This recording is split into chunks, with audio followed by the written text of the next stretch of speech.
إن الحمد لله نحمده ونستعينه ونستغفره ونعوذ بالله من شرور أنفسنا وسيئات أعمالنا من يهده الله فلا مضل له ومن يضلل فلا هادي له وأشهد أن لا إله إلا الله وحده لا شريك له وأشهد أن محمدا عبده ورسوله يا أيها الذين آمنوا اتقوا الله حق تقاته ولا تموتن إلا وأنتم مسلمون يا أيها الناس اتقوا ربكم الذي خلقكم من نفس واحدة وخلق منها زوجها وبث منهما رجالا كثيرا ونساء واتقوا الله الذي تساءلون به والأرحام إن الله كان عليكم رقيبا يا أيها الذين آمنوا اتقوا الله وقولوا قولا سديدا يصلح لكم أعمالكم ويغفر لكم ذنوبكم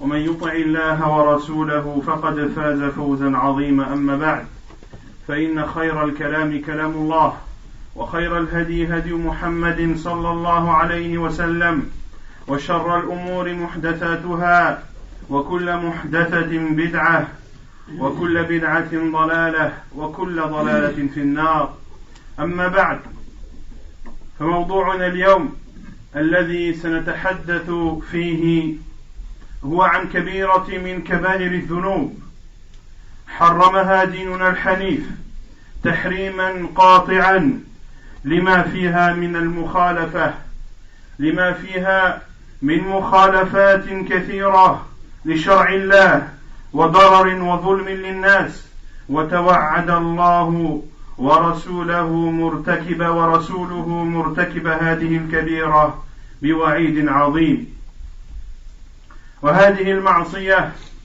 وهذه الكبيرة هي أكل الربا والتعامل به فالله سبحانه وتعالى أحل للمسلم أن يسعى في طلب الرزق في طلب المال من حله وأن يتاجر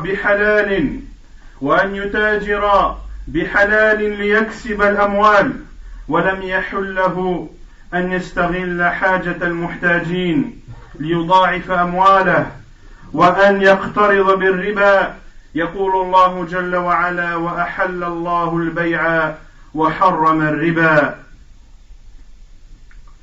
Le sujet que l'on va traiter aujourd'hui ou que l'on va aborder concerne un des plus grands péchés en islam, concerne un péché que notre religion a interdit, car ce grand péché contredit les principes et les fondements de cette religion, et ce grand péché a pour conséquence l'offense des gens, et de plus, Allah et son prophète sallallahu alayhi wa sallam ont annoncé un dur châtiment pour celui qui le commet. Ce grand péché n'est autre que l'usure, le fait de consommer cet argent de l'usure, ou bien de faire des transactions qui comportent cette usure. Allah Azza wa Jal a autorisé aux musulmans d'acquérir ces biens et d'avoir ses revenus de façon licite. Allah Azza wa Jal a autorisé la vente afin que chacun puisse subvenir à ses besoins. Mais Allah Azza wa Jal a interdit, ainsi que son prophète sallallahu alayhi wa sallam, d'utiliser le besoin des gens, de profiter que les gens aient besoin d'argent afin d'accroître son capital en prêtant de l'argent avec en retour une somme supérieure, et ceci soi-disant pour compenser la durée. Allah Azza wa Jalla dit dans le Coran, et Allah a autorisé la vente et il a interdit l'intérêt. والأصل في معنى الربا هو الزيادة يقال ربا الشيء إذا زاد ومن ذلك قوله تعالى يمحق الله الربا ويربي الصدقات. Et la signification de l'usure en arabe signifie l'accroissement, quelque chose qui augmente. C'est ainsi qu'Allah Azza wa Jalla a utilisé ce terme riba lorsqu'il a dit qu'Allah anéantit l'usure, wa yurbi sadaqat, et il multiplie et il fructifie les aumônes. وهذا الربا قبيح ومذموم ومحرم في كل الشرائع. قال بعض أهل العلم إن الربا لم يحل في شريعة قط لقوله تعالى وأخذهم الربا وقد نهوا عنه يعني في الكتب السابقة، ولكن أهل الكتاب حرفوا كتبهم وغيروا فيها. وقد عرف عرب الجاهلية الربا وكانوا يتعاملون به، وكان إذا استدان بعضهم من بعض وحان وقت السداد يقول الدائن للمدين تقضي أم تربي، أي كان لديك مالا تقضي دينك وإلا أزيدك في المدة وتزيدني في المال. ولكن العرب مع تعاملهم بهذا الربا إلا أنهم كانوا يعرفون خبثه وأنه كسب حرام، فكانوا لا يصنعون أموال الربا في الأمور المقدس لديهم كإعادة بناء الكعبة. L'usure est donc quelque chose à condamner, quelque chose de répugnant, d'utiliser la pauvreté des gens afin de fructifier ton argent. Et l'usure a été interdite dans toutes les religions qui nous ont précédés, comme ont dit certains savants. Et la preuve, dans le livre d'Allah et la parole où Allah Azza wa Jal dit, et à cause de ce qu'ils prennent comme usure, qui leur a été pourtant interdit, c'est-à-dire qui leur avait été interdit dans les livres précédents. Et cette transaction ou cette usure était connue chez les Arabes à l'époque, lorsque l'un prêtait à l'autre et que le jour du remboursement arrivait, il disait soit tu me rembourses ou soit alors je t'impose l'intérêt, c'est-à-dire soit tu as en ta possession l'argent pour rembourser ta dette ou bien alors je t'augmente la durée mais tu me rendras plus que ce que je t'ai donné. Et les Arabes savaient que ceci était interdit. C'est pour cela qu'ils n'utilisaient pas cet argent dans les choses qui leur étaient sacrées. Et en l'occurrence, lorsque la Kaaba a dû être reconstruite, les polythéistes de la Mecque ont interdit à quiconque d'utiliser de l'argent interdit pour reconstruire la Kaaba. ثم جاء شرعنا المطهر وشريعتنا الإسلامية السمحة فحذرت من هذا الذنب العظيم وهذه المعاملة الممقوتة التي تستغل فيها حاجة المحتاج ليسلب منه ماله أو متاعه أو يؤول إلى جيب المرابي. جاء الإسلام والناس يتعاملون بالربا فحرمه عليهم. يقول الله سبحانه وتعالى يا أيها الذين آمنوا لا تأكلوا الربا أضعافا مضاعفة واتقوا الله لعلكم تفلحون. فهذا تحذير من أن يملأ المسلم بطنه بكسب الربا، تحذير من أن ينبت لحم المسلم من سحت الربا وفوائده، لأنه بذلك لا ينعم جسمه بل يضره ويعرضه ويعرضه إلى عذاب الله وعقابه، يعرضه إلى عذاب الله، لأن الرسول صلى الله عليه وسلم يقول كما في سنن الترمذي من حديث كعب بن عجرة والحديث صحيح، قال صلى الله عليه وسلم لا يربو لحم نبت من سحت إلا كانت النار أولى به. Puis notre religion qui est parfaite est venue pour interdire ce péché immense et ces transactions qui utilisent la pauvreté et la faiblesse des gens pour s'enrichir.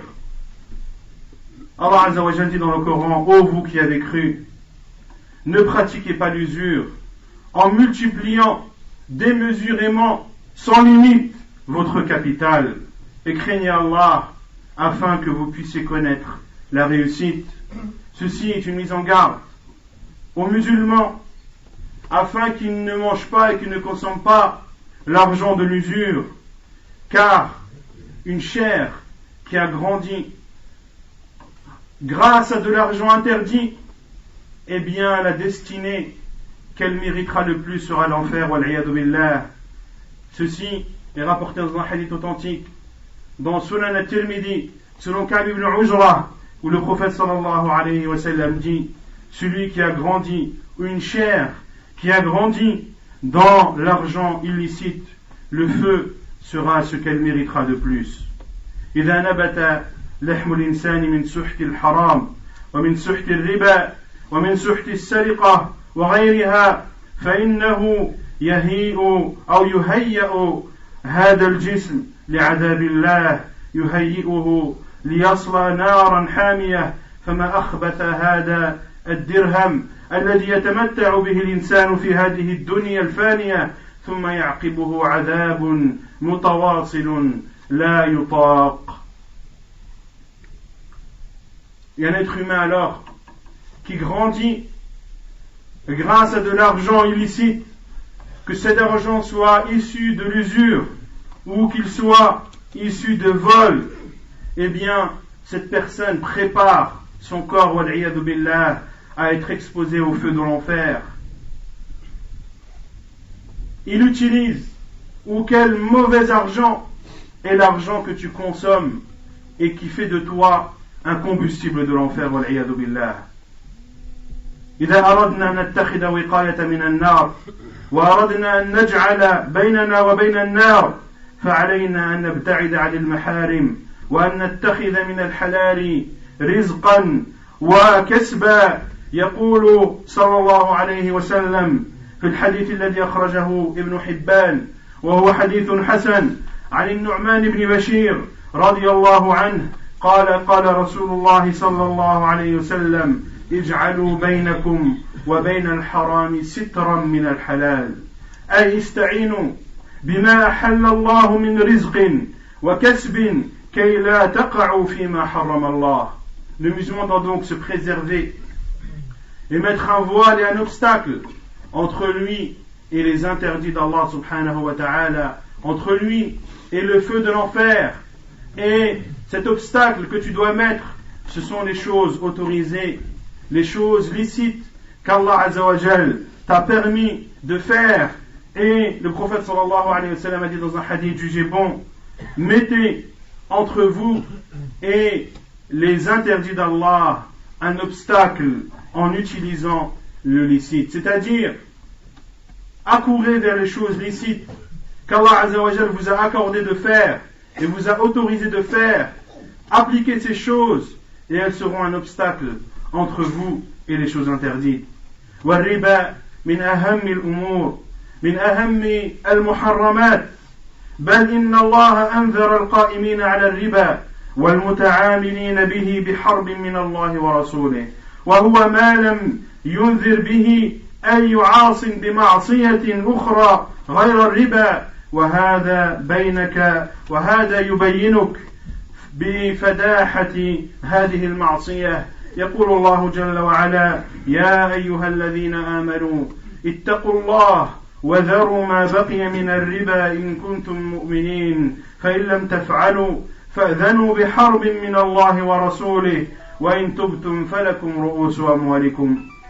ومعنى الآية: إن لم تنتهوا فأنتم حرب لله ولرسوله، أي أعداء لله ولرسوله.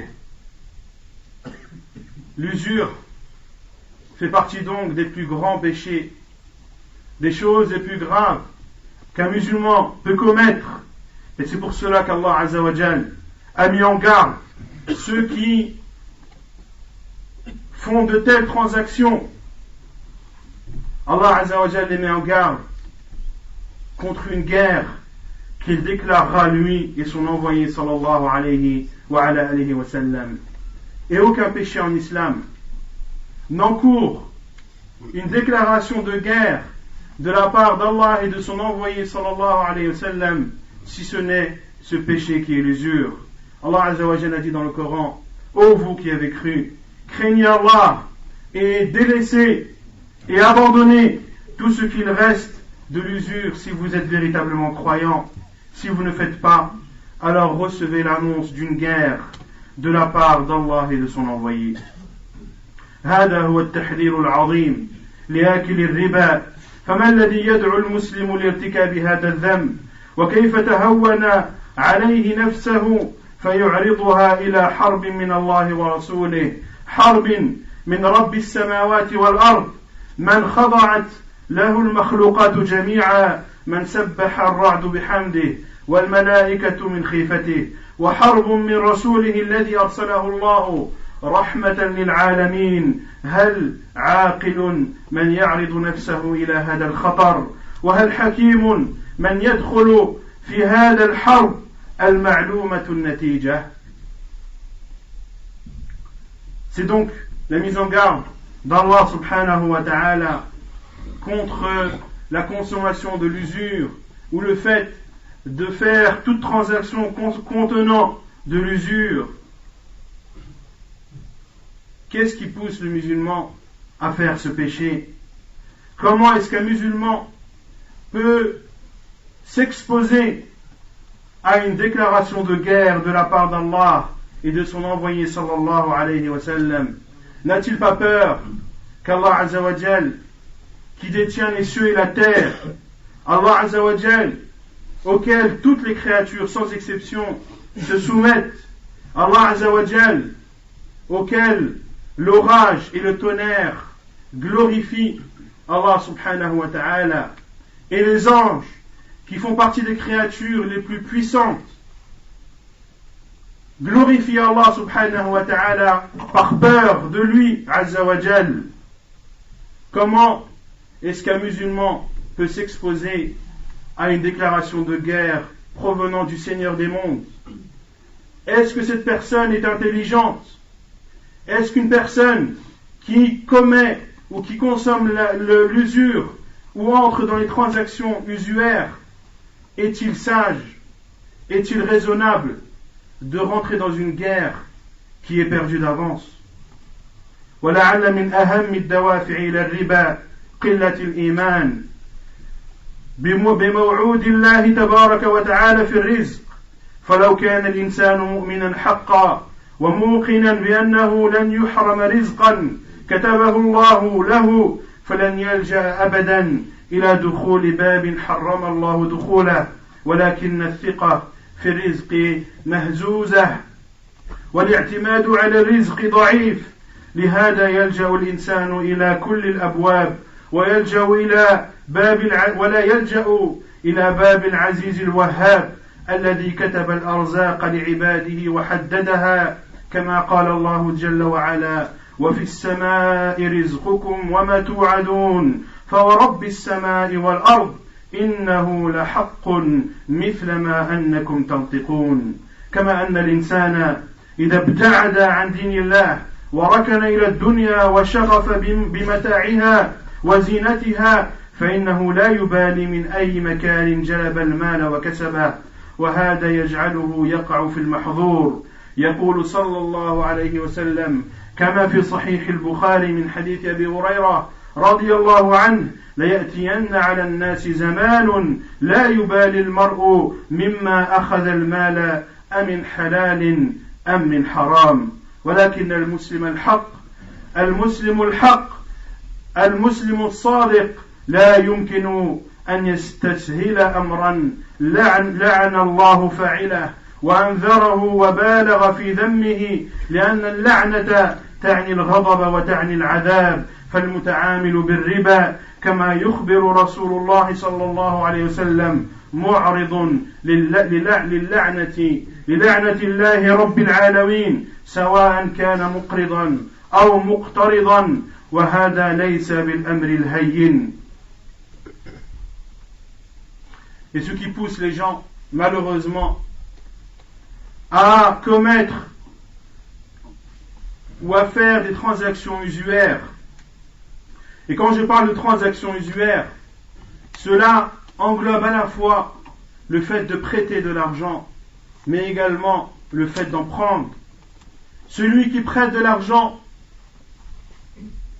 et demande au bout d'un temps bien précis, bien déterminé, de recevoir une somme plus grande, eh bien ce surplus est l'usure qu'Allah Azza wa Jalla a interdite. Et de même, Allah Azza wa Jalla a maudit celui qui donne l'argent, c'est-à-dire celui qui accepte qu'on lui prête de l'argent et qui va donner ce surplus à cette personne qui lui a prêté. Les deux sont maudits par Allah subhanahu wa ta'ala, à la fois celui qui consomme cette usure et à la fois celui qui l'a donné pour qu'on la consomme. Ce qui pousse les gens malheureusement à avoir recours à ce genre de transactions est leur foi qui est faible, leur certitude vis-à-vis d'Allah subhanahu wa ta'ala qui est quasi inexistante. Ils n'ont plus la certitude que c'est Allah Azza wa Jal qui donne la pourvoyance, que ce qu'Allah subhanahu wa ta'ala t'a prédestiné, tu l'auras, comme l'a dit le prophète sallallahu alayhi wa sallam, aucune âme ne mourra sans que toute sa pourvoyance lui sera donnée.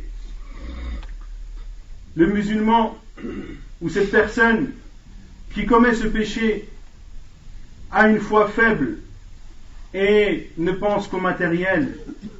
Il veut de l'argent absolument sans savoir ou sans avoir la certitude que ce qu'il va avoir proviendra d'Allah subhanahu wa ta'ala. Non, il préfère avoir de l'argent en utilisant tous les moyens possibles et inimaginables, en enfreignant les limites d'Allah subhanahu wa ta'ala, en n'hésitant pas à ouvrir les portes de l'interdit, tout ceci pour remplir son ventre d'argent haram wal iyadu billah, qui feront de son corps un combustible de l'enfer, qu'Allah nous en préserve.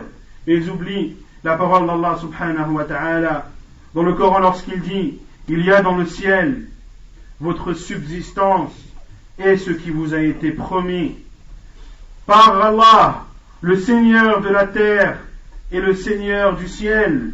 Ceci est tout aussi vrai que le fait que vous parliez. Allah Azza wa Jalla nous dit que celui qui nous donne la pourvoyance, que celui qui nous accorde les biens que l'on a en notre possession, et que la promesse d'Allah Azza wa Jalla qui est de donner à chacun sa subsistance est aussi vrai que le fait que l'un d'entre nous parle. Lorsque tu parles, c'est quelque chose de vrai, de réel, de concret. Eh bien sache que la promesse d'Allah Azza wa Jalla est aussi vraie et aussi concrète. Et le prophète sallallahu alayhi wa sallam nous a informé de cette situation que connaissent les musulmans aujourd'hui. Et ceci fait partie des miracles du prophète sallallahu alayhi wa sallam, comme cela est rapporté dans Sahih al-Bukhari, selon Abu Huraira radiallahu anhu, où le prophète sallallahu alayhi wa sallam a dit: il viendra un temps où les gens auront de l'argent sans se soucier de son origine, est-elle licite ou illicite. Mais le véritable musulman, celui qui est sincère vis-à-vis d'Allah subhanahu wa ta'ala, ne dépasse pas ses limites et ne diminue pas la gravité de faire des transactions usuaires, car la malédiction d'Allah n'est pas quelque chose de simple. La malédiction d'Allah Azza wa Jal signifie l'éloignement de sa miséricorde, signifie la colère d'Allah subhanahu wa ta'ala, et ce n'est pas quelque chose de simple et d'aisé. والنبي صلى الله عليه وسلم كما في مسند الإمام أحمد من حديث عبد الله بن مسعود رضي الله عنه قال: قال رسول الله صلى الله عليه وسلم: لعن الله آكل الربا وموكله وشاهده وكاتبيه. فاللعنة ليست على المقترض أو على المقرض بالربا وحده، بل هي على الطرفين، بل إنها تشمل حتى من يكتبه ومن يشهد عليه، كل هؤلاء تلحقهم لعنة الربا والعياذ بالله. Le prophète sallallahu alayhi wa sallam a dit dans un hadith authentique rapporté dans le Musnad de l'imam Ahmed, selon Abdullah ibn Mas'ud radiallahu anhu, où le prophète sallallahu alayhi wa sallam a dit qu'Allah maudit, ou Allah maudit celui qui consomme l'usure, celui qui la donne à consommer, celui qui est témoin de cette transaction et celui qui écrit le contrat, usuaire. Ils sont tous au même piédestal. Ils sont tous maudits par Allah subhanahu wa ta'ala. L'interdiction n'est pas uniquement à celui qui consomme, mais à celui qui donne, à celui qui est témoin de cette transaction et à celui qui écrit le contrat, le contrat d'une transaction usuaire. وأكل الربا أيها المسلمون، وآكل الربا يعذب على هذه المعصية عذابا شديدا. وصف رسول الله صلى الله عليه وسلم شيء من هذا العذاب في حديث الرؤيا التي رآها صلى الله عليه وسلم، والذي أخرجها الإمام البخاري في صحيحه من حديث سمرة يقول قال صلى الله عليه وسلم: رأيت الليلة رجلين أتياني فأخرجاني إلى أرض مقدسة، فانطلقنا حتى أتينا على نهر من دم فيه رجل قائم، أي قائم وسط هذا النهر من دم، وعلى شط النهر أي على طرف النهر رجل بيده حجارة، فأقبل الرجل الذي في النهر، فإذا أراد أن يخرج رمى الرجل بحجر في فيه أي في فمه، فرده حيث كان، فجعل كل ما جاء ليخرج رمى في فيه بحجر فيرجع كما كان. فقلت أي النبي صلى الله عليه وسلم قال: ما هذا الذي رأيته في النهر؟ قال: آكل الربا. Et le prophète sallallahu alayhi wa sallam nous a informé de divers châtiments que subiront ceux qui font des transactions usuaires. Parmi ces péchés ou parmi ces châtiments, ce qui est rapporté dans le Sahih de l'imam al-Bukhari, selon Samura ibn Jundub radiyallahu anhu, qui rapporte que le prophète sallallahu alayhi wa sallam, un matin après la prière de l'Fajr, a raconté un rêve qu'il a vu à ses compagnons radiyallahu anhum. Et dans ce rêve, il a dit: j'ai vu cette nuit deux hommes qui sont venus à moi et m'ont amené dans une terre sacrée. Nous sommes partis jusqu'à être arrivés à un fleuve de sang, et au milieu de ce fleuve, un homme se tenait debout. Et sur le bord de ce fleuve, un homme avait dans ses mains des pierres. Et lorsque cet homme qui était dans le fleuve s'approchait, voulant sortir de ce fleuve, l'homme qui était au bord lui jetait des pierres dans la bouche. Et dans une autre version, l'homme remplissait de pierres la bouche de celui qui était dans ce fleuve. Et cet homme devait retrousser chemin et retourner au milieu de ce fleuve de sang, qu'Allah nous en préserve. Et à chaque fois qu'il essayait de sortir de ce fleuve, cet homme lui jetait des pierres dans la bouche. Puis le prophète sallallahu alayhi wa sallam a demandé à ces deux hommes qui l'avaient accompagné: qui est-ce? Ils ont répondu: c'est celui qui consomme l'usure. أقول قولي هذا وأستغفر الله.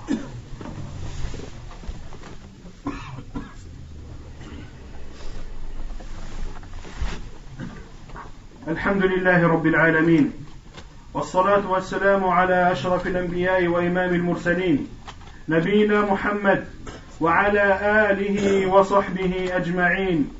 أما بعد، أيها المسلمون، لقد نظر الإسلام إلى الربا نظرة ملأها المقت والكره، لهذا حذر أتباعه منه وذمه لهم. وقد بلغ من هذا التحذير أن رسول الله صلى الله عليه وسلم يقول كما في صحيح الجامع: درهم ربا يأكله الرجل وهو يعلم أشد عند الله من 36 زنية. L'islam a particulièrement condamné l'usure pour tout le mal qu'il comporte, au point que le prophète sallallahu alayhi wa sallam a mis en garde d'une façon virulente les musulmans contre toutes les transactions usuaires. Le prophète sallallahu alayhi wa sallam a dit dans un hadith authentique, selon Abdullah ibn Hanbala, qui rapporte que le prophète sallallahu alayhi wa sallam a dit: un dirham d'usure que consomme un être humain en connaissance de cause est pire chez Allah que de faire 36 fois la fornication. كما أنه صلى الله عليه وسلم ركز على أمر الربا فيما ركز عليه من أمور مهمة في خطبة حجة الوداع، تلك الخطبة التي أوصى فيها المسلمين بأهم الوصايا. يقول صلى الله عليه وسلم في تلك الخطبة العظيمة كما عند ابن ماجه من حديث عمرو ابن الأحوص قال صلى الله عليه وسلم: فإن دماءكم وأموالكم وأعراضكم بينكم حرام كحرمة يومكم هذا في شهركم هذا في بلدكم هذا. ثم يقول صلى الله عليه وسلم: وإن كل الربا من ربا الجاهلية موضوع لكم رؤوس أموالكم لا تظلمون ولا تظلمون. ألا يا أمتاه هل بلغت؟ 3 مرات. قالوا نعم. قال: اللهم اشهد اللهم اشهد اللهم اشهد. هذه وصية الوادع لرسول الله صلى الله عليه وسلم قبل أن يغادر هذه الدنيا، يوصي بها أمته ناصحا مشفقا ويشهد الله على ذلك، فهل تكون أمة تابعة لنبيها مطيعة له، أمة تعصيه في آخر وأهم وصاياه؟ وماذا تنتظر الأمة إذا عصت هذا الأمر الإلهي وهذه الوصية النبوية؟ هل تنتظر رفعة وعزة؟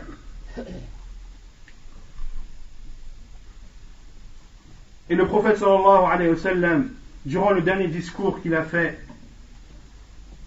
lors du pèlerinage d'adieu, le prophète sallallahu alayhi wa sallam a exhorté ses compagnons d'un discours qui était émouvant, un discours qui comportait beaucoup de sens et beaucoup de conseils, comme quelqu'un qui s'apprête à quitter cette vie et qui donne les derniers conseils les plus précieux. Le prophète sallallahu alayhi wa sallam s'est adressé à ses compagnons en disant: vos sangs, vos biens, vos réputations sont interdites entre vous, c'est-à-dire qu'elles sont sacrées, comme le caractère sacré de ce jour, dans ce mois béni qui est le mois de Dhul Hijjah, et dans cette terre bénie qui est la terre de la Mecque. Le prophète sallallahu alayhi wa sallam a dit: et toute usure parmi l'usure anti-islamique est abolie.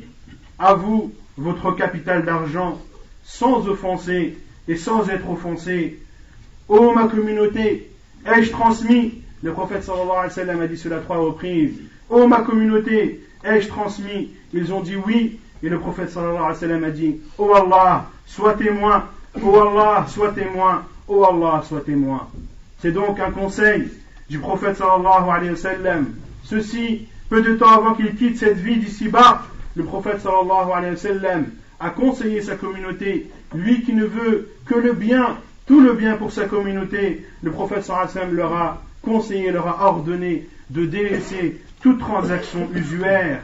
Et après Allah Azza wa Jal comme témoin dans ce conseil qu'il a transmis à sa communauté. Que dire alors des musulmans au jour d'aujourd'hui qui trahissent le prophète sallallahu alayhi wa sallam et ne prennent pas en considération son conseil précieux et sincère, et ceci peu de temps avant qu'il ne quitte cette vie d'ici-bas. نسأله تبارك وتعالى أن يجعلنا هداة مهتدين غير ضالين ولا مضلين، وأن يجعلنا من الذين يأكلون الحلال ويكتسبون من الحلال، ونسأله تبارك وتعالى أن يباعد بيننا وبين الربا وبين المعاملة الربوية كما باعد بين المشرق والمغرب. وأقم الصلاة.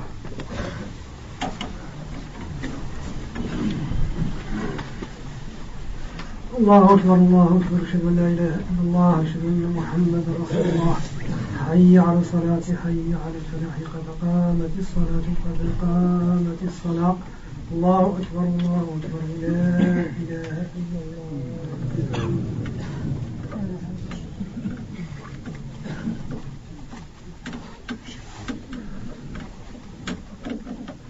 استووا واعتدلوا تراصوا أقيموا صفوفكم وسدوا الخلل استووا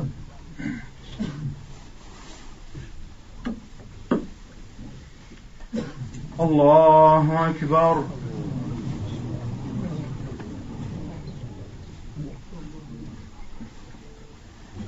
الحمد لله رب العالمين الرحمن الرحيم مالك يوم الدين إياك نعبد وإياك نستعين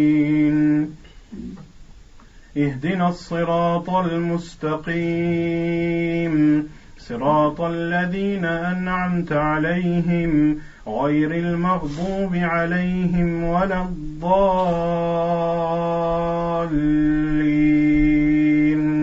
آمين.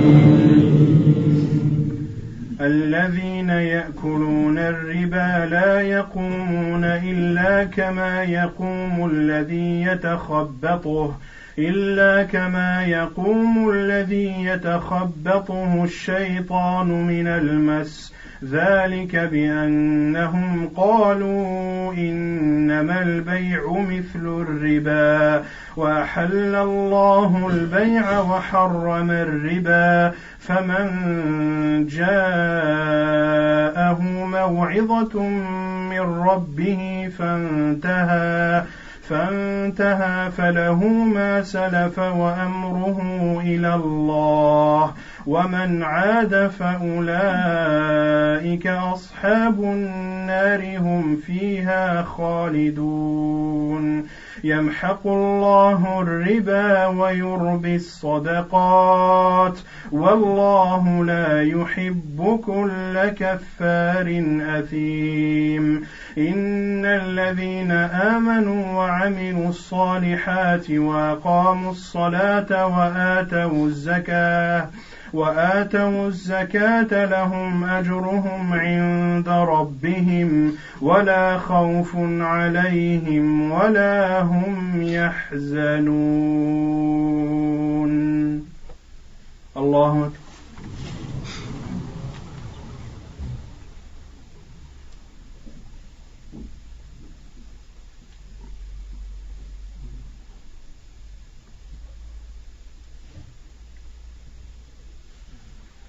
سمع الله لمن حمده.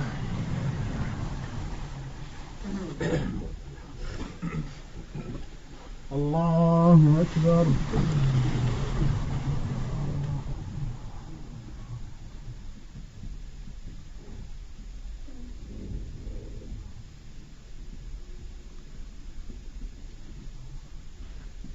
الله أكبر.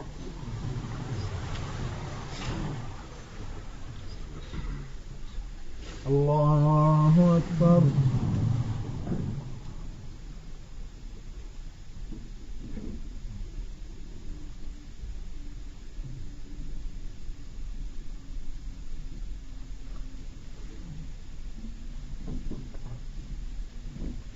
الله أكبر. الحمد لله رب العالمين الرحمن الرحيم مالك يوم الدين إياك نعبد وإياك نستعين اهدنا الصراط المستقيم صراط الذين أنعمت عليهم غير المغضوب عليهم ولا الضالين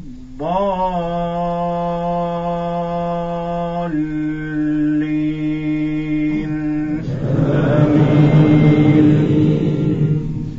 يا أيها الذين آمنوا اتقوا الله وذروا ما بقي من الربا إن كنتم مؤمنين فإن لم تفعلوا فأذنوا بحرب من الله ورسوله وإن تبتم فلكم رؤوس أموالكم لا تظلمون ولا تظلمون وإن كان ذو عسرة فنظرة إلى ميسرة وأن تصدقوا خير لكم إن كنتم تعلمون واتقوا يوما ترجعون فيه إلى الله ثم توفى كل نفس ما كسبت وهم لا يظلمون. الله أكبر.